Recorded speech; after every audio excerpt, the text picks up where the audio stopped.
Good morning, General Schwartz, faculty, staff, parents, visiting friends, platform, and honored guests. Last but not least, good morning, Class 47. I am honored to be speaking in front of you all today about what Challenge has done for me. My name is Shaquan Moore. I am 18 years old and I am from Southeast Washington, D.C. When I first heard about CGYCA, I was second guessing it. I felt as though I was going to be missing a lot when I left. But when I really thought about it, there isn't really that much to miss in the streets of DC. I realized that after losing 7 friends to unnecessary violence. Before Challenge, I had the average mind of a teenager. It's a lot of things I hid from my mother when I was home.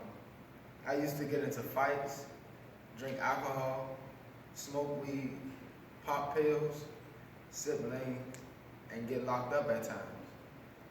I never really started to live this lifestyle until I started high school. Before then, everything was the way it was supposed to be. It seems like everything got out of control when I lost my grandmother to cancer. All of my beliefs and achievements that I had earned went down the drain, and it wasn't that hard for my mom to realize it. My mom and I used to argue back and forth every day about everything. I used to be very disrespectful to my mother, and at the time, I really didn't care. I was never homeless, but there has been times when my mom and I had argued up to the point where she pushed me out or I just left. And when I was gone, no one could tell me what to do or what not to do. I did whatever I was all I had. I had to do what I had to do to survive on my own. I did whatever it took to keep money in my pocket, clothes on my back, shoes on my feet, and a place to lay my head at the end of the day.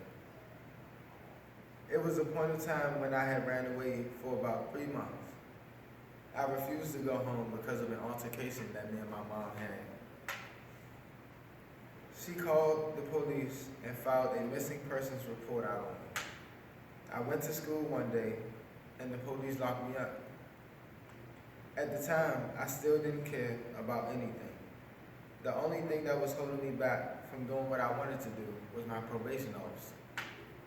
Barely. When I got on probation, I started to revert to my old habits, but they seemed to come back greater and stronger. There have been times when I have come into the house, sat in my room, and spent the little time to count the money that I had in my pocket. My mom always walked in on me and asked, "Where you get all that money from?" Of course, I always responded back saying, "Someone gave it to me."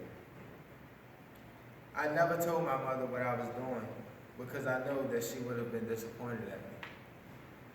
Now, all of those things I used to do aren't needed anymore because I learned that I can take care of myself without doing those things.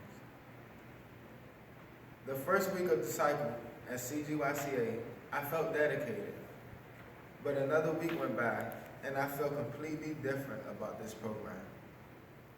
I tried to do everything that I could to leave this program, but they just wouldn't let me go. I still tried and tried and tried until I finally got to speak to Mr. Blackwood. We called my mom and I told her that I couldn't do this anymore.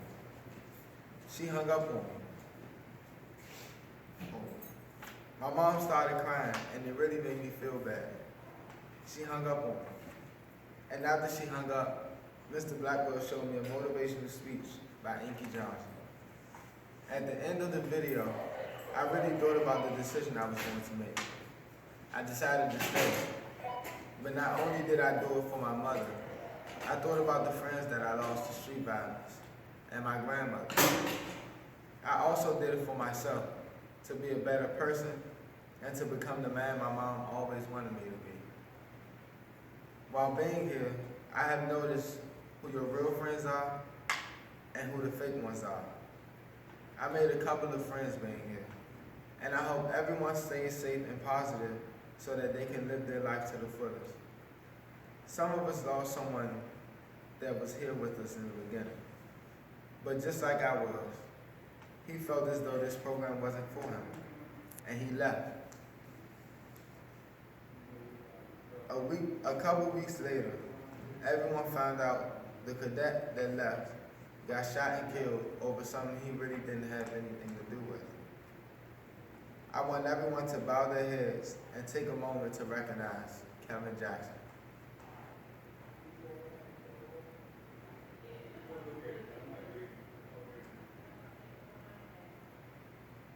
We love you, and may you rest in paradise.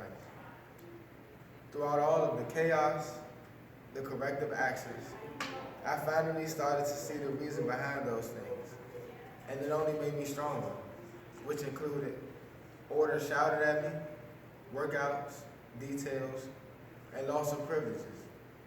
All of those things seemed irritating in the beginning, but helped me at the end. Class 47 made a change. We had the only basketball team in CGYCA history to win numerous games and beat the Cadre on field day. Unlike years before, where the previous classes couldn't even win one game. We made it, Class 47. No more defect food, marching, yelling, and no more seeing these annoying cadres every day we wake up. I thank CGYCA as a whole for changing me as a person. And most importantly, I thank myself for pushing through these 5 months and staying strong. Have a blessed day.